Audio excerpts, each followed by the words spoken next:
നമസ്തേ, പ്രവാസി നേരത്തിലേക്ക് സ്വാഗതം. ആദ്യം പ്രധാന വാർത്തകൾ. സൗദിയിൽ കൊറോണ ബാധിച്ച് 41 മരണം. മരണസംഖ്യ 1387 ഉയർന്നു. പുതിയതായി 3123 പേർക്ക് വൈറസ് ബാധ. കുവൈറ്റിൽ 3 പേർ കൂടി മരിച്ചു. 846 പേർക്ക് രോഗം. വൈറസ് വ്യാപനം തടയാൻ ദുബൈയിൽ നടത്തിയത് 6 ലക്ഷത്തിലേറെ പരിശോധനകൾ.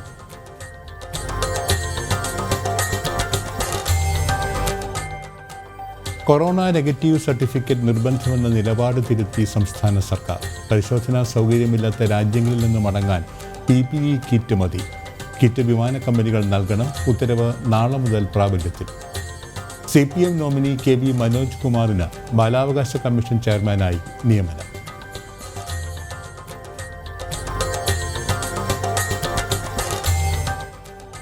കേരളത്തിലെ മുഴുവൻ പോലീസ് ഉദ്യോഗസ്ഥരും നാട് ഡ്യൂട്ടിക്കെത്താൻ DGPയുടെ നിർദ്ദേശം. നടപടി കൊറോണ വ്യാപനത്തിൻ്റെ പശ്ചാത്തലത്തിൽ.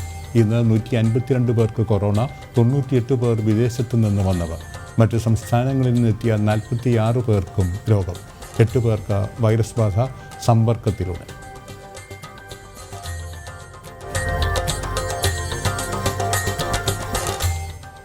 സഹകരണ ബാങ്കുകൾ റിസർവ് ബാങ്കിൻ്റെ കീഴിലേക്ക്. സഹകരണ ബാങ്കുകളെ നിയന്ത്രിക്കാൻ റിസർവ് ബാങ്കിന് അധികാരം നൽകുന്ന ഓർഡിനൻസിന് കേന്ദ്രമന്ത്രിസഭയുടെ അംഗീകാരം. മുദ്രാ വായ്പയുടെ പലിശ ഇളവും അംഗീകരിച്ചു.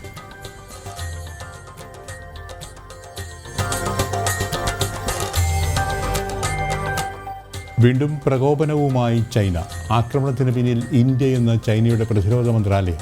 ഗാൽവൻ മേഖലയിൽ പൂർണ്ണ അധികാരം ചൈനയ്ക്കെന്ന് അവകാശവാദം.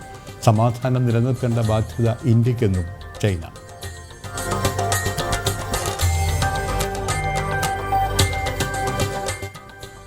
കേരളത്തിലെ IS അനുകൂല ഓൺലൈൻ ചാനൽ സംപ്രേഷണ ദൃശ്യങ്ങൾ പുറത്ത്. രാജ്യത്ത് രക്തരൂക്ഷിത കലാപത്തിന് ആഹ്വാനം. രഹസ്യ ടെലഗ്രാം, ഇൻസ്റ്റാഗ്രാം ചാനൽ ദൃശ്യങ്ങൾ ജനം TVക്ക്. IS സൗത്ത് ഹിന്ദ് ഗൂഢപദ്ധതിയിലൂടെ ലക്ഷ്യമിടുന്നത് കൂടുതൽ മലയാളികളെ. ജനം ബിഗ് ബ്രേക്ക്.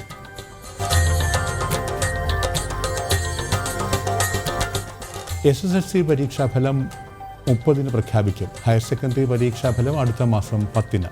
പാലക്കാട് +2 പരീക്ഷയുടെ ഉത്തരക്കടലാസുകൾ കാണാനില്ല. കാണാതായത് കൊല്ലത്തെ സ്കൂളുകളിലെ 61 വിദ്യാർത്ഥികളുടെ ഉത്തരക്കടലാസുകൾ. വീഴ്ച. നാളെ മൂല്യനിർണ്ണയം അവസാനിക്കാനിരിക്കെ.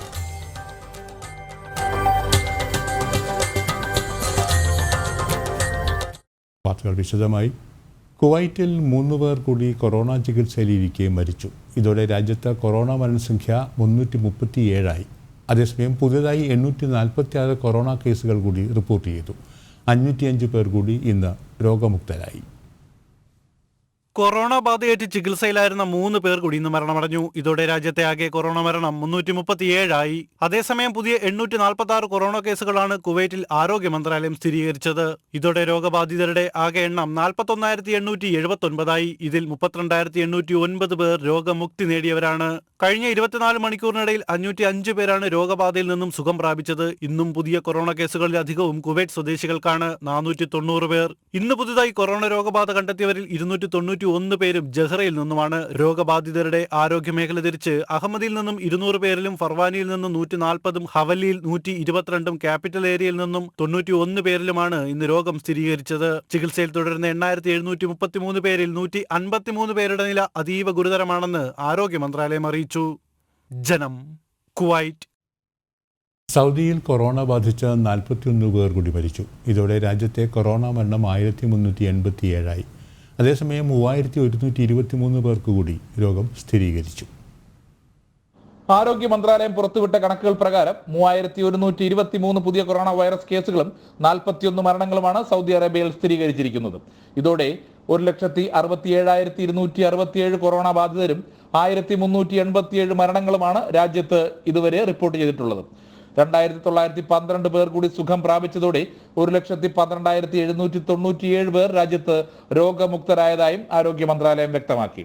ഹുഫൂഫിൽ 343, ദമാമിൽ 286, തൈഫിൽ 284, മക്കയിൽ 278, റിയാദിൽ 225, ജിദ്ദയിൽ 214, മുബാറസിൽ 186 എന്നിങ്ങനെയാണ് കൂടുതലായി കൊറോണ വ്യാപിച്ച പ്രദേശങ്ങളായി ആരോഗ്യ മന്ത്രാലയം പ്രസ്താവനയിൽ ചൂണ്ടിക്കാണിച്ചിരിക്കുന്നത്.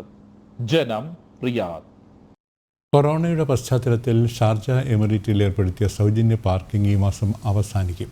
ജൂലൈ 1 മുതൽ പാർക്കിംഗ് ഫീസ് ഈടാക്കുമെന്ന് അധികൃതർ അറിയിച്ചു.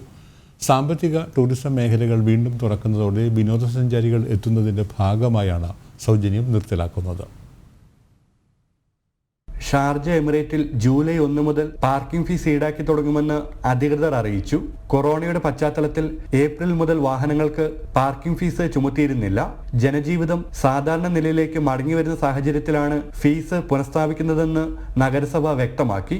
3 മാസമായി 40,000 വാഹന പാർക്കിംഗ് സൗജന്യമായിരുന്നുവെന്ന് ഉപഭോക്തൃ സേവന വകുപ്പ് തലവൻ ഖാലിദ് ബിൻ ഫലാഖ് അൽ സുവൈദി പറഞ്ഞു. ഇളവ് അനുവദിച്ചതോടെ ചട്ടങ്ങൾ പാലിക്കാതെ പാർക്ക് ചെയ്യുന്ന പ്രവണത കൂടിയത് പലപ്പോഴും ഗതാഗത തടസ്സമുണ്ടാക്കിയിരുന്നു. അതേസമയം പാർക്കിംഗ് കാർഡ് ഉടമകൾക്ക് ഇളവ് അനുവദിക്കുമെന്ന് പാർക്കിംഗ് വിഭാഗം ഡയറക്ടർ അഹമ്മദ് അബു ഖാസിൻ അറിയിച്ചു. അടുത്ത മാസം 1-നോ ശേഷമോ കാർഡിന്റെ കാലാവധി തീരുന്നവർക്ക് 3 മാസം കൂടി നീട്ടി നൽകും. അതിനു മുൻപ് തീർന്നാലും ഈ ആനുകൂല്യം ലഭിക്കും. 11,643 പേർക്കാണ് ഈ ആനുകൂല്യം. ഇത് സംബന്ധിച്ച മൊബൈൽ സന്ദേശം ലഭിക്കുമെന്നും അദ്ദേഹം വ്യക്തമാക്കി. ഈ വർഷം ആദ്യ പകുതിയോടെ ഷാർജയിലെ 5000 മേഖലകൾ പേ പാർക്കിംഗ് പരിധിയിലായിട്ടുണ്ട്. വരും ദിവസങ്ങളിൽ കൂടുതൽ മേഖലകളെ ഉൾപ്പെടുത്തും. ജനം, ഷാർജ. വൈറസ് വ്യാപനം തടയുന്നതിൻ്റെ ഭാഗമായി ദുബൈയിൽ ഇതുവരെ നടത്തിയത് 6 ലക്ഷത്തിലേറെ കൊറോണ പരിശോധനകൾ. വൈറസ് വ്യാപനം നിയന്ത്രിക്കാനുള്ള തീവ്ര ശ്രമങ്ങളുടെ ഭാഗമായി പരിശോധന ഇനിയും വർദ്ധിപ്പിക്കാനുള്ള ശ്രമങ്ങൾ അധികൃതർ തുടരുകയാണ്. കോവിഡ് കമാൻഡ് ആൻഡ് കൺട്രോൾ സെന്ററിന്റെ കണക്ക് പ്രകാരം ദുബായിൽ സർക്കാർ സ്വകാര്യ ആശുപത്രികൾ ഡ്രൈവ് ത്രൂ സെന്ററുകൾ മുഖേന ജൂൺ 19 വരെ 6,12,000 ടെസ്റ്റുകൾ പൂർത്തിയാക്കിയതായി അധികൃതർ അറിയിച്ചു. രോഗവ്യാപനം തടയുക, രോഗബാധിതർക്ക് അടിയന്തര വൈദ്യസഹായം എത്തിക്കുക എന്നിവയുടെ ഭാഗമായി പരിശോധന ഇനിയും വർദ്ധിപ്പിക്കാനുള്ള ശ്രമങ്ങൾ തുടരുകയാണ്. കൃത്യമായ ഫലങ്ങൾ ഉറപ്പുവരുത്താൻ പൊതുജനങ്ങൾ ആശുപത്രികളിലോ ദുബായ് ഹെൽത്ത് അതോറിറ്റി അംഗീകൃത ലാബോറട്ടറികളിലോ വേണം പരിശോധന നടത്താനെന്ന് അധികൃതർ നിർദ്ദേശിച്ചു. Dubai health authority, Abu Dhabi SEHA department എന്നിവ നിയന്ത്രിക്കുന്ന ഡ്രൈവ് ത്രൂ സെന്ററുകളിൽ എല്ലാവർക്കും പരിശോധനാ സൗകര്യങ്ങളുണ്ട്. Al Nasser drive through testing centre, Port Rashid, Al ഗവനീജിൽ സേഹ നടത്തുന്ന പരിശോധനാ കേന്ദ്രം, സിറ്റി വാക്കിൽ പൗരന്മാർക്കായി മറ്റൊരു കേന്ദ്രവും പ്രവർത്തിക്കുന്നുണ്ട്. ദുബായിലെ സർക്കാർ ആശുപത്രികളിലും സ്വകാര്യ മേഖലയിലെ നിരവധി ആശുപത്രികളിലും ഷബാബ് അൽ അഹ്ലി ക്ലബിലും പരിശോധന ലഭ്യമാണ്. ഗർഭിണികൾ, പ്രായമായവർ, വിട്ടുമാറാത്ത അസുഖമുള്ളവർ, UAE പൗരന്മാർ, ഭിന്നശേഷിക്കാർ, കൊറോണ ലക്ഷണങ്ങളുള്ള താമസക്കാർ, കൊറോണ ബാധിതരുമായി സമ്പർക്കം പുലർത്തിയവർ എന്നിവർക്ക് പരിശോധന സൗജന്യമാണ്. ജനം, ദുബായ്. സൗദിയിലേക്കുള്ള പ്രവാസികളുടെ മടങ്ങിവരവ് കൊറോണ വ്യാപനം പൂർണ്ണമായും നിയന്ത്രണ വിധേയമായ ശേഷമെന്ന് അധികൃതർ. സൗദി പാസ്പോർട്ട് ഡയറക്ടറേറ്റ് ജനറലാണ് ഇക്കാര്യം അറിയിച്ചത്. എന്തെങ്കിലും പുതിയ തീരുമാനങ്ങളോ നിർദ്ദേശങ്ങളോ ഉണ്ടായാൽ അവ ഔദ്യോഗിക ചാനലുകളിലൂടെ പ്രഖ്യാപിക്കുമെന്നും ഡയറക്ടറേറ്റ് അറിയിച്ചു. രാജ്യത്തിന് പുറത്തുള്ള പ്രവാസികളുടെ എക്സിറ്റ് റീ എൻട്രി വിസകൾ പുതുക്കുന്നതിനുള്ള സംവിധാനം കൊറോണ വൈറസ് പ്രതിസന്ധി അവസാനിച്ചതിന് ശേഷം പ്രഖ്യാപിക്കുമെന്ന് പാസ്പോർട്ട് ഡയറക്ടറേറ്റ് ജനറൽ അറിയിച്ചു. നിലവിൽ രാജ്യത്തിന് പുറത്തുള്ള പ്രവാസികളുടെ എക്സിറ്റ് റീ എൻട്രി വിസകൾ കാലഹരണപ്പെട്ടതുമായ ചോദ്യങ്ങൾക്ക് മറുപടിയായി ജവാസാദ് ട്വിറ്ററിലൂടെയാണ് ഇക്കാര്യം വ്യക്തമാക്കിയത്. അന്താരാഷ്ട്ര വിമാന സർവീസ് പുനരാരംഭിച്ചാലും പ്രവാസികളുടെ മടങ്ങിവരവ് സാധുവായ റീ എൻട്രി വിസ നേടുന്നതിനുള്ള നടപടിക്രമങ്ങൾക്ക് അനുസൃതമായിരിക്കുമെന്ന് ജവാസാദ് ആവർത്തിച്ച് വ്യക്തമാക്കി. എന്തെങ്കിലും പുതിയ തീരുമാനങ്ങളോ നിർദ്ദേശങ്ങളോ ഉണ്ടായാൽ അവ ഔദ്യോഗിക ചാനലുകളിലൂടെ പ്രഖ്യാപിക്കുമെന്നും ഡയറക്ടറേറ്റ് അറിയിച്ചു. കനകലാൽ, ജനം, റിയാദ്. ചാർട്ടേഡ് വിമാന സർവീസ് നടത്തുന്നതുമായി ബന്ധപ്പെട്ട് കേന്ദ്ര സർക്കാർ പുറപ്പെടുവിച്ച മാനദണ്ഡങ്ങളനുസരിച്ച് വിമാന കമ്പനികൾ നേരിട്ട് അപേക്ഷ നൽകണം. സംസ്ഥാന സർക്കാരിനും മറ്റ് അതോറിറ്റികൾക്കുമാണ് നേരിട്ട് അപേക്ഷ നൽകേണ്ടതെന്ന് UAE ഇന്ത്യൻ സ്ഥാനപതി കാര്യാലയം അറിയിച്ചു. ചാർട്ടേഡ് വിമാനങ്ങൾക്കായി കേന്ദ്ര സർക്കാർ പുറത്തിറക്കിയ പുതിയ മാർഗനിർദ്ദേശം അനുസരിച്ചുള്ള നടപടികൾ നാളെ മുതൽ ആരംഭിക്കുമെന്ന് ദുബായ് ഇന്ത്യൻ കോൺസുലേറ്റും അറിയിച്ചു. ചാർട്ടേഡ് വിമാന സർവീസ് നടത്തുന്നതുമായി ബന്ധപ്പെട്ട് കേന്ദ്ര സർക്കാർ പുറപ്പെടുവിച്ച മാനദണ്ഡങ്ങൾ അനുസരിച്ച് വിമാന കമ്പനികൾ നേരിട്ട് സർക്കാരിനും മറ്റ് അതോറിറ്റികൾക്കും അപേക്ഷ നൽകണമെന്ന് UAE ഇന്ത്യൻ സ്ഥാനപതി പവൻ കപൂർ അറിയിച്ചു. വിമാനം പുറപ്പെടുന്നതിന് മുൻപ് യാത്രക്കാരുടെ അന്തിമ പട്ടിക എംബസി, കോൺസുലേറ്റ്, ബന്ധപ്പെട്ട സംസ്ഥാന സർക്കാർ എന്നിവർക്ക് നൽകണമെന്നാണ് പുതുക്കിയ മാനദണ്ഡമെന്നും പവൻ കപൂർ വ്യക്തമാക്കി. നേരത്തെ വിമാനങ്ങൾ ചാർട്ടർ ചെയ്യുന്ന സംഘടനകളും കമ്പനികളും മറ്റുമായിരുന്നു അപേക്ഷിക്കേണ്ടത്. ഇനി മുതൽ വിമാന കമ്പനികൾ തന്നെ കേന്ദ്ര സർക്കാരുമായും അതത് രാജ്യങ്ങളിലെ ഇന്ത്യൻ അധികൃതരുമായി ബന്ധപ്പെടണം. മുൻപ് വിവിധ അംഗീകാരങ്ങൾക്ക് ഇന്ത്യൻ എംബസിയാണ് ഇടപെട്ടിരുന്നത്. എന്നാൽ ഇനി ഇതെല്ലാം വിമാന കമ്പനി നേരിട്ട് ചെയ്യണം. അതേസമയം അതത് രാജ്യങ്ങളിലെ അധികൃതരുമായി ബന്ധപ്പെട്ട് പ്രയാസമുണ്ടായാൽ സഹായിക്കാൻ ഇന്ത്യൻ എംബസി സന്നദ്ധമാണെന്നും പവൻ കപൂർ വ്യക്തമാക്കി. ചാർട്ടേഡ് വിമാനങ്ങൾക്കായി കേന്ദ്ര സർക്കാർ പുറത്തിറക്കിയ പുതിയ മാർഗനിർദ്ദേശം അനുസരിച്ചുള്ള നടപടികൾ നാളെ മുതൽ ആരംഭിക്കുമെന്ന് ദുബായ് കോൺസുൽ ജനറൽ വിപുൽ അറിയിച്ചു. വിവിധ അനുമതികൾ ഉൾപ്പെടെയുള്ള കാര്യങ്ങൾ കൂടുതൽ എളുപ്പത്തിലും തടസ്സമില്ലാതെ ലഭ്യമാക്കാനാണ് പുതിയ മാനദണ്ഡങ്ങൾ പ്രഖ്യാപിച്ചതെന്നും വിപുൽ പറഞ്ഞു. വരും ദിനങ്ങളിലും കൂടുതൽ ചാർട്ടേഡ് വിമാനങ്ങളും വന്ദേ ഭാരത് വിമാനങ്ങളും സർവീസ് നടത്തുമെന്നും അദ്ദേഹം വ്യക്തമാക്കി. ജനം, ദുബായ്. മസ്കറ്റ് സേവാ സംഘത്തിൻ്റെ ആഭിമുഖ്യത്തിലുള്ള ചാർട്ടേഡ് വിമാനം 180 യാത്രക്കാരുമായി കൊച്ചിയിലെത്തി. ഇന്നലെ ഉച്ചയ്ക്ക് 2-നാണ് മസ്കറ്റ് രാജ്യാന്തര വിമാനത്താവളത്തിൽ നിന്ന് പുറപ്പെട്ട വിമാനം വൈകിട്ട് 7 മണിയോടെ കോഴിക്കോട്ടെത്തിയത്. ഗർഭിണികൾക്കും അസുഖബാധിതർക്കും ജോലി നഷ്ടമായവർക്കും മുൻഗണന നൽകിയാണ് ലിസ്റ്റ് തയ്യാറാക്കിയത്. ഇന്ന് രാത്രി സേവാ സംഘത്തിൻ്റെ മറ്റൊരു വിമാനം തിരുവനന്തപുരത്തേക്കും സർവീസ് നടത്തും. കൊറോണ വ്യാപനത്തിന് ശേഷം കുവൈറ്റിൽ നിന്ന് വിദേശത്തേക്ക് പറന്നത് 100,000-ലധികം പേർ. പ്രതിരോധ പ്രവർത്തനങ്ങളുടെ ഭാഗമായി അടച്ചിട്ടിരുന്ന അന്താരാഷ്ട്ര വിമാനത്താവളം തുറന്നു പ്രവർത്തിച്ചതിന് ശേഷമാണ് ഇത്രയും പേർ യാത്ര ചെയ്തത്. ഇന്നു മാത്രം വിവിധ രാജ്യങ്ങളിലേക്ക് യാത്ര ചെയ്തത് 4,265 വിദേശികളാണ്. 23 വിമാന സർവീസുകളിലായി ഇന്ന് കുവൈറ്റിൽ നിന്നും വിവിധ രാജ്യങ്ങളിലേക്ക് 4,265 വിദേശികളാണ് മടങ്ങിയത്. ഈജിപ്തിലേക്കും ഇന്ത്യയിലേക്കുമാണ് ഏറെയും സർവീസുകൾ നടന്നത്. രക്ഷിതാക്കളുടെ കൂട്ടായ്മയുടെ നേതൃത്വത്തിൽ ചാർട്ടർ ചെയ്ത വിമാനം ഇന്ന് കൊച്ചിയിലേക്ക് പുറപ്പെട്ടു. തുടർ വിദ്യാഭ്യാസത്തിനും ഉപരിപഠന പ്രവേശന പരീക്ഷകളിലും പങ്കെടുക്കേണ്ട വിദ്യാർത്ഥികൾക്കായാണ് ചാർട്ടർ വിമാനം ഒരുക്കിയത്. വളരെ സന്തോഷം. നമുക്ക് ഏതായാലും എല്ലാവർക്കും അൾട്ടിമേറ്റ്ലി ഈ ഫ്ലൈറ്റ് സക്സസ് ആയതിൽ എല്ലാവരോടും നന്ദി പറയുന്നു. പേരൻസും സ്റ്റുഡൻസിനും എല്ലാവിധ ആശംസകളും. ഉന്നത വിദ്യാഭ്യാസത്തിലേക്കുള്ള പ്രവേശന പരീക്ഷകളിൽ പങ്കെടുക്കുവാനുള്ള 220 വിദ്യാർത്ഥികളടക്കം 320 പേരാണ് കുവൈറ്റ് എയർവേസ് വിമാനത്തിൽ നാട്ടിലേക്ക് മടങ്ങിയത്. കലാ കുവൈറ്റിന്റെ 3ാമത്തെ ചാർട്ടേഡ് വിമാനമാണ് 324 യാത്രക്കാരുമായി ഇന്ന് കൊച്ചിയിലേക്ക് പുറപ്പെട്ടത്. ഇതുവരെ 3 വിമാനങ്ങളിലായി 986 പേരെ നാട്ടിലെത്തിച്ചതായി സംഘാടകർ അറിയിച്ചു. Friends of Kannur Kuwait expats association charter ചെയ്ത വിമാനം നാട്ടിലേക്ക് മടങ്ങി. മുൻഗണനാ പട്ടികയനുസരിച്ചുള്ള 63 യാത്രക്കാരാണ് കണ്ണൂരിലേക്ക് യാത്ര ചെയ്തത്. കൊറോണ പ്രതിരോധ നടപടികളുടെ ഭാഗമായി അടച്ചിട്ടിരുന്ന കുവൈറ്റ് എയർവേസ് വിമാനം തുറന്ന് പ്രവർത്തനം ആരംഭിച്ചതിനു ശേഷം ഇതുവരെ 663 വിമാന സർവീസുകളിലായി 1,05,000 വിദേശികളാണ് രാജ്യം വിട്ടുപോയിട്ടുള്ളത്. ജനം, കുവൈറ്റ്. ഏകാന്തതയെ നൃത്തത്തിലൂടെ അതിജീവിക്കാനുള്ള ശ്രമത്തിലാണ് അമേരിക്കയിലെ ഒരു കൂട്ടം ഇന്ത്യൻ കലാകാരികൾ. ജനം അമേരിക്കയ്ക്ക് വേണ്ടി ന്യൂമെക്സിക്കോയിൽ നിന്ന് അനിത നായർ തയ്യാറാക്കിയ റിപ്പോർട്ട്. നമസ്കാരം. ഏകാന്തത അഥവാ ഐസൊലേഷൻ കേൾക്കുമ്പോൾ വിരസമായി തോന്നുന്ന അവസ്ഥ. എന്നാൽ ചിലപ്പോൾ നമുക്ക് ചുറ്റും ശൂന്യമാകുമ്പോഴാണ് നമുക്ക് നമ്മെ തന്നെ തിരിച്ചറിയാൻ സാധിക്കുക എന്ന് അദ്വൈതത്തിൽ പറയുന്നു. ഏകാന്തതയെ എങ്ങനെ വാസ്തവമായി ഉപയോഗിക്കാമെന്ന് ഭാരതീയ നൃത്തകലകളിലൂടെ ആവിഷ്കരിച്ചിരിക്കുകയാണ് അമേരിക്കയിൽ നിന്നുള്ള 5 കലാകാരികൾ. അമേരിക്കയിലെ തന്നെ പ്രശസ്തയായ നൃത്ത അധ്യാപികയും നൃത്യസുധ എന്ന സ്ഥാപനത്തിൻ്റെ ഡയറക്ടറുമായ Shrimati Shalakha Mukhopadhyay Bharatanatyam, Mohiniyattam, Kathak, Odissi, Uday Shankar style of dance എന്നിവ ഏകോപിപ്പിച്ച് ഏകാന്തതയെ മനോഹരമാക്കിയിരിക്കുകയാണ്. ശ്രീമതി ശലഖയുടെ വാക്കുകളിൽ extremely honored to present isolation presentation during this sensitive period of time.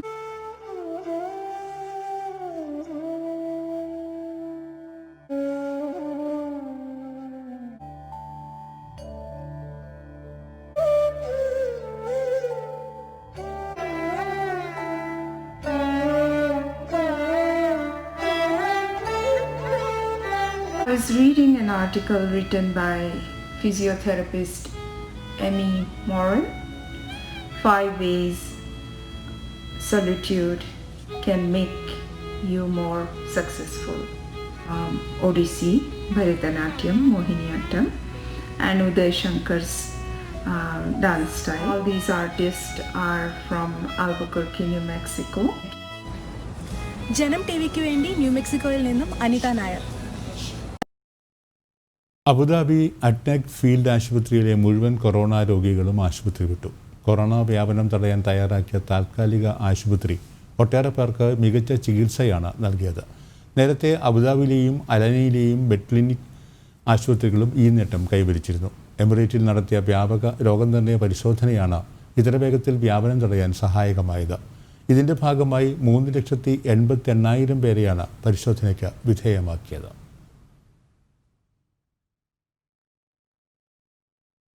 കൊറോണയ്ക്കെതിരെ മുൻനിരയിൽ പ്രവർത്തിക്കുന്ന ആരോഗ്യ പ്രവർത്തകർക്ക് ആദരവർപ്പിച്ച UAE വ്യോമസേനയുടെ അഭ്യാസ പറക്കൽ. സേനയുടെ വ്യോമാഭ്യാസ വിഭാഗമായ അൽ ഫുർസാൻ്റെ അതിവേഗ ചെറുവിമാനങ്ങളാണ് UAE പ്രധാന ആശുപത്രികൾക്ക് മുകളിൽ നിറങ്ങൾ വിതറി പ്രകടനം നടത്തിയത്.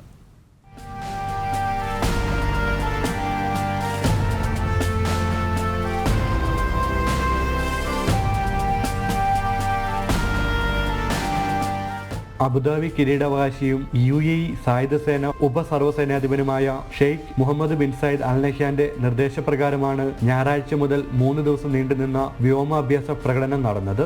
മഹാമാരിക്കെതിരെ സുരക്ഷാ കവചം തീർത്ത ഡോക്ടർമാരും നഴ്സുമാരും അടങ്ങുന്ന ആരോഗ്യ പ്രവർത്തകർക്ക് ഷെയ്ഖ് മുഹമ്മദ് അഭിവാദ്യങ്ങൾ അർപ്പിച്ചിരുന്നു. അബുദാബി അൽ റഹ്ബ ആശുപത്രി, Sheikh Khalifa medical city, Zayed military ആശുപത്രി, Emirates humanitarian city, Shakhbout medical city, Al Ain ആശുപത്രി എന്നിവിടങ്ങളിൽ ഞായറാഴ്ച വൈകിട്ട് 5:30 മുതൽ 6:30 വരെ അഭ്യാസ പ്രകടനം നടന്നു. തിങ്കളാഴ്ച വൈകിട്ട് 5:30 മദീനത്ത് സയ്യിദിലെ അൽദഫ്ര ആശുപത്രിക്ക് മുകളിൽ സേന പ്രകടനം നടത്തി. 3-ാം ദിനമായ ചൊവ്വാഴ്ച വൈകിട്ട് 5:30 മുതൽ മറ്റ് എമിറേറ്റുകളിലെ പ്രധാന ആശുപത്രികൾക്ക് മുകളിൽ സംഘം ആദരവ് പ്രകടിപ്പിച്ചു. ദുബായിലെയും ഷാർജയിലെയും കുവൈത്ത് ആശുപത്രി, അജ്മാനിലെ ഷെയ്ഖ് ഖലീഫ ആശുപത്രി, ഉമൽഗോയിൻ ഫീൽഡ് ആശുപത്രി, റാസൽ ഗൈമയിലെ ഫീൽഡ് ആശുപത്രി, ഇബ്രാഹിം ബിൻ ഹമദ് അബ്ദുള്ള ആശുപത്രി, ഗോർഫുഖാൻ ആശുപത്രി, ഫുജറയിലെ ഫീൽഡ് ആശുപത്രി, മസാഫി ആശുപത്രി എന്നിവയ്ക്ക് മുകളിൽ സംഘം പ്രകടനം കാഴ്ചവെച്ചു.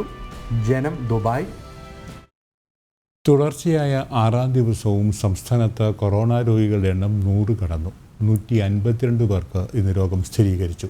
98 പേർ വിദേശ രാജ്യങ്ങളിൽ നിന്നും 46 പേർ മറ്റു സംസ്ഥാനങ്ങളിൽ നിന്നും എത്തിയവരാണ്. 8 പേർക്ക് സമ്പർക്കത്തിലൂടെയുമാണ് രോഗം ബാധിച്ചത്. അതേസമയം ടെസ്റ്റ് സൗകര്യമുള്ള രാജ്യങ്ങളിൽ നിന്ന് വരുന്ന പ്രവാസികൾക്ക് കൊറോണ നെഗറ്റീവ് സർട്ടിഫിക്കറ്റ് നാളെ മുതൽ നിർബന്ധമാണ്. നമ്മുടെ സംസ്ഥാനത്ത് ഇന്ന് 152 പേർക്കാണ് കോവിഡ് ബാധ സ്ഥിരീകരിച്ചത്. സംസ്ഥാനത്ത് ഏറ്റവും കൂടുതൽ പേർക്ക് രോഗം ബാധിച്ച ദിവസമാണിന്ന്. രോഗം സ്ഥിരീകരിച്ച 152 പേരുടെ ജില്ല തിരിച്ചുള്ള കണക്കുകൾ ഇങ്ങനെയാണ്. പത്തനംതിട്ട 25, കൊല്ലം 18, കണ്ണൂർ 17, പാലക്കാട് 16, ആലപ്പുഴ, തൃശൂർ 15, മലപ്പുറം 10, എറണാകുളം 8, കോട്ടയം 7, ഇടുക്കി, കാസർഗോഡ് 6, തിരുവനന്തപുരം 4, കോഴിക്കോട് 3, വയനാട് 2 എന്നിങ്ങനെയാണ്. 98 പേർ വിദേശ രാജ്യങ്ങളിൽ നിന്നും 46 പേർ മറ്റു സംസ്ഥാനങ്ങളിൽ നിന്നും കേരളത്തിലെത്തിയവരാണ്. 8 പേർക്ക് സമ്പർക്കത്തിലൂടെയുമാണ് രോഗം ബാധിച്ചത്. ഇതുവരെ 3603 പേർക്കാണ് സംസ്ഥാനത്ത് രോഗം സ്ഥിരീകരിച്ചത്. ഇപ്പോൾ ചികിത്സയിലുള്ളത് 1691 പേരാണ്. 1,54,759 പേരാണ് നിരീക്ഷണത്തിൽ ഇപ്പോൾ ഉള്ളത്. അതേസമയം ഇന്ന് സംസ്ഥാനത്ത് 81 പേർക്ക് രോഗമുക്തി നേടാനും സാധിച്ചിട്ടുണ്ട്. ഇന്ന് പുതുതായി 14 പ്രദേശങ്ങളെ കൂടി ഹോട്ട്സ്പോട്ടുകളുടെ പട്ടികയിൽ ഉൾപ്പെടുത്തി. ഇതോടെ സംസ്ഥാനത്തെ ഹോട്ട്സ്പോട്ടുകളുടെ എണ്ണം 111ആയി. പ്രവാസികളുടെ മടക്കത്തിൽ മാനദണ്ഡങ്ങൾ നാളെ മുതൽ പ്രാബല്യത്തിൽ വരുമെന്നും മുഖ്യമന്ത്രി വ്യക്തമാക്കി. പരിശോധന നടത്താൻ സംവിധാനമുള്ള രാജ്യങ്ങളിൽ നിന്നെത്തുന്നവർക്ക് സർട്ടിഫിക്കറ്റ് നിർബന്ധമാണെന്ന് മുഖ്യമന്ത്രി പറഞ്ഞു. നാളെ മുതൽ ചാർട്ടേഡ് ഫ്ലൈറ്റുകളും സ്വകാര്യ ഫ്ലൈറ്റുകളും വന്ദേ ഭാരത് മിഷനിൽ പെടുന്ന ഫ്ലൈറ്റുകളും കേരളത്തിലേക്ക് വരുമ്പോൾ ഇനി പറയുന്ന നടപടികൾ സ്വീകരിക്കും. ടെസ്റ്റ് സൗകര്യമുള്ള രാജ്യങ്ങളുണ്ട്. ആ രാജ്യങ്ങളിൽ നിന്ന് വരുന്ന എല്ലാവരും ടെസ്റ്റ് നടത്തുന്നതിന് ആത്മാർത്ഥമായി ശ്രമിക്കണം. ടെസ്റ്റ് സർട്ടിഫിക്കറ്റ് അവർ കയ്യിൽ കരുതണം. യാത്രാ സമയത്തിന് 72 മണിക്കൂറിനകത്തായിരിക്കണം ടെസ്റ്റ്. അതായത് ടെസ്റ്റ് റിപ്പോർട്ടിൻ്റെ സാധുത 72 മണിക്കൂറായിരിക്കും. UAE-യിൽ നിന്നെത്തുന്നവർക്ക് കൊറോണ പരിശോധന നിർബന്ധമാണ്. കുവൈറ്റിൽ നിന്നുള്ളവർ PPE കിറ്റുകൾ ധരിക്കണം. ഖത്തറിൽ നിന്നുള്ളവർക്ക് മൊബൈൽ ആപ്പിന്റെ അനുമതി മതിയാകും. ജനം, തിരുവനന്തപുരം. കൊറോണ ബാധിച്ച് മരിച്ച തിരുവനന്തപുരം വഞ്ചിയൂർ സ്വദേശിക്ക് സ്രവ പരിശോധന വൈകിയെന്ന് തുറന്നു സമ്മതിച്ച കളക്ടർ നവജോത് ഖോസ. തിരുവനന്തപുരം ജനറൽ ആശുപത്രിക്കും മെഡിക്കൽ കോളേജിനും വീഴ്ച സംഭവിച്ചു. ജില്ലാ കളക്ടർ റിപ്പോർട്ട് ആരോഗ്യ പ്രിൻസിപ്പൽ സെക്രട്ടറിക്ക് കൈമാറി. ജൂൺ 12-നാണ് തിരുവനന്തപുരം വഞ്ചിയൂർ സ്വദേശി മരണപ്പെടുന്നത്. പിന്നീട് നടത്തിയ പരിശോധനയിലായിരുന്നു ഇദ്ദേഹത്തിന് കൊറോണ സ്ഥിരീകരിച്ചത്. ഗുരുതര ശ്വാസകോശ രോഗവുമായി ഇദ്ദേഹം മെയ് 23 മുതൽ 28 വരെ ജനറൽ ആശുപത്രിയിലും പിന്നീട് അസുഖം കൂടുതലായതിനെ തുടർന്ന് 10-ാം തീയതി മുതൽ 11 വരെ മെഡിക്കൽ കോളേജിലെ കാഷ്വാലിറ്റി വാർഡിലും ചികിത്സ തേടിയിരുന്നു. തിരുവനന്തപുരത്തെ 3ാമത്തെ കൊറോണ മരണമായിരുന്നു രമേശന്റേത്. രോഗലക്ഷണങ്ങൾ പ്രകടമായിരുന്നിട്ടും പരിശോധന നടത്താതിരുന്നത് ആശുപത്രിയുടെ വീഴ്ചയാണെന്ന ആക്ഷേപം ഉയർന്നിരുന്നു. സംഭവത്തിൽ 2 ആശുപത്രികളോടും കളക്ടർ വിശദീകരണം തേടിയിരുന്നു.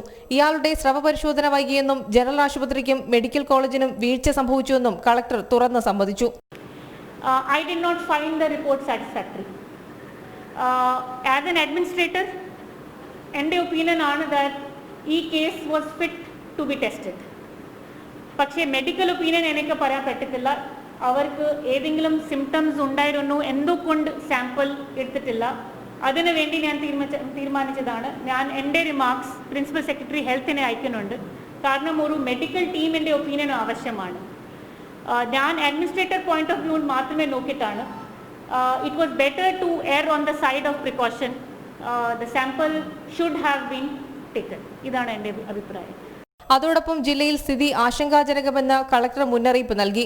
നഗരസഭാ പരിധിയിൽ കൂടുതൽ പേരിൽ കൊറോണ പരിശോധന നടത്തും. നിലവിൽ സമൂഹവ്യാപനത്തിലേക്ക് കടന്നിട്ടില്ലെങ്കിലും രോഗവ്യാപനം കൂടുകയാണെങ്കിൽ കർശന നിയന്ത്രണങ്ങൾ ഏർപ്പെടുത്തേണ്ടി വരുമെന്നും കളക്ടർ വിശദീകരിച്ചു.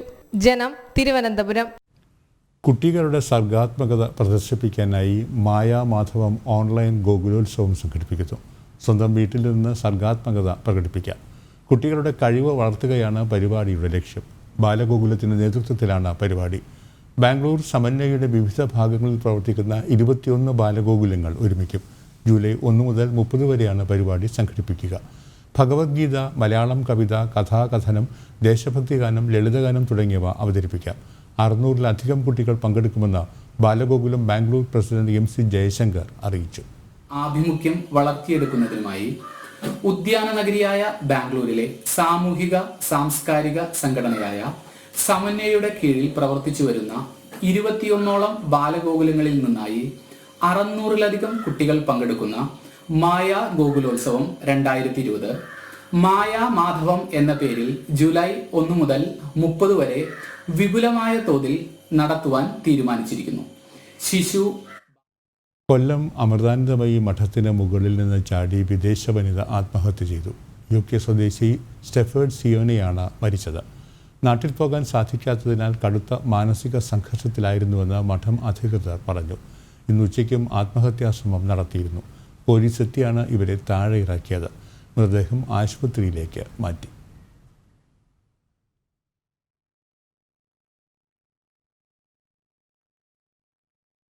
കൊറോണയെ തുടർന്നുണ്ടാവുന്ന സാമ്പത്തിക വെല്ലുവിളി നേരത്തെ കരുതിയതിനേക്കാളും മാരകമായിരിക്കുമെന്ന് അന്താരാഷ്ട്ര നാണ്യനിധി.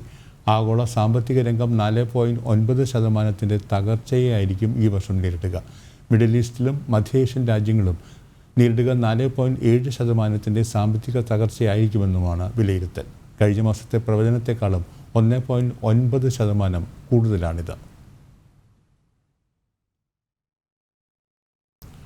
വാളയാർ അട്ടപ്പള്ളത്ത് ക്രൂരമായി പീഡിപ്പിക്കപ്പെട്ട് കൊല ചെയ്യപ്പെട്ട പെൺകുട്ടികളുടെ മാതാപിതാക്കൾ നീതി തേടി തെരുവിലേക്ക്. കേസ് അട്ടിമറിച്ച അന്വേഷണ ഉദ്യോഗസ്ഥന് സ്ഥാനക്കയറ്റം നൽകിയ സാഹചര്യത്തിലാണ് പെൺകുട്ടികളുടെ മാതാപിതാക്കൾ വീണ്ടും സമരമുഖത്തേക്ക് എത്തുന്നത്. വാളയാർ അട്ടപ്പള്ളത്ത് 2017 ക്രൂരമായി പീഡിപ്പിക്കപ്പെട്ട് കൊല ചെയ്യപ്പെട്ട പെൺകുട്ടികളുടെ മാതാപിതാക്കളാണ് നീതി തേടി വീണ്ടും തെരുവിലിറങ്ങുന്നത്. വാളയാറിൽ പെൺകുട്ടികളെ മരിച്ച നിലയിൽ കണ്ടെത്തിയ കേസ് അട്ടിമറിക്കാൻ കൂട്ടുനിന്നതായി ആരോപിക്കപ്പെട്ട പോലീസ് ഉദ്യോഗസ്ഥന് സ്ഥാനക്കയറ്റം നൽകിയ നടപടി തിരുത്തണമെന്ന് മാതാപിതാക്കൾ ആവശ്യപ്പെടുന്നു. വാളയാർ കേസ് ആദ്യം അന്വേഷിച്ച DYSP സോജന് ക്രൈംബ്രാഞ്ച് SP ആയി സ്ഥാനക്കയറ്റം നൽകിയ നടപടി അംഗീകരിക്കാനാകില്ലെന്ന് കാണിച്ച് മുഖ്യമന്ത്രിക്ക് പരാതി നൽകിയതായും കുട്ടികളുടെ മാതാപിതാക്കളായ ഷാജിയും ഭാഗ്യവതിയും പറഞ്ഞു. ഉദ്യോഗസ്ഥനെതിരെയുള്ള ആരോപണങ്ങൾ നിലനിൽക്കുമ്പോൾ തന്നെ സ്ഥാനക്കയറ്റം നൽകിയത് കേസ് അട്ടിമറിക്കാനേ സഹായിക്കൂവെന്ന് ചൂണ്ടിക്കാട്ടി ഹൈക്കോടതിയിൽ ഹർജി നൽകിയിട്ടുണ്ട്. ഇനി ഒരു അച്ഛനും ഇതുപോലെ എവിടെയും പോയിരുന്ന കാര്യമുള്ള ഒരു അവസരം ഉണ്ടാവുള്ളൂ. ഇനിയുള്ള മക്കള് എനിക്ക് നഷ്ടപ്പെട്ടത് എന്തായാലും കിട്ടില്ലെന്ന് എനിക്കറിയാം. പക്ഷെ ഇനിയുള്ള മക്കള് സുരക്ഷിതമായി ഇരിക്കണമെങ്കിൽ ഇവന്മാരിനെ ശിക്ഷിക്കുക തന്നെ വേണം. അത് നിർഭയുടെ അമ്മ തെരുവിലിറങ്ങിയ പോലെ ഞാനും ഇറങ്ങിയിരിക്കുകയാണ്. ഇവന്മാരെ തൂക്കി കൊല്ലുക തന്നെ വേണം. കുട്ടികളുടെ മരണത്തിന് ഉത്തരവാദികളായവരെ നിയമത്തിന്റെ മുന്നിലെത്തിക്കും വരെ പ്രക്ഷോഭവുമായി തെരുവിലുണ്ടാകുമെന്നും ഷാജിയും ഭാഗ്യവതിയും പറഞ്ഞു. ജസ്റ്റിസ് ഫോർ വാളയാർ കിഡ്സ് ഫോറത്തിന്റെ പിന്തുണയോടെയാണ് സമരപരിപാടികൾ സംഘടിപ്പിക്കുക. ജനം, കൊച്ചി. പ്രവാസി നേരം പൂർണ്ണമാകുന്നു. കൂടുതൽ വാർത്തകൾക്കും വീഡിയോകൾക്കും JanamTV.com സന്ദർശിക്കുക. നമസ്തേ.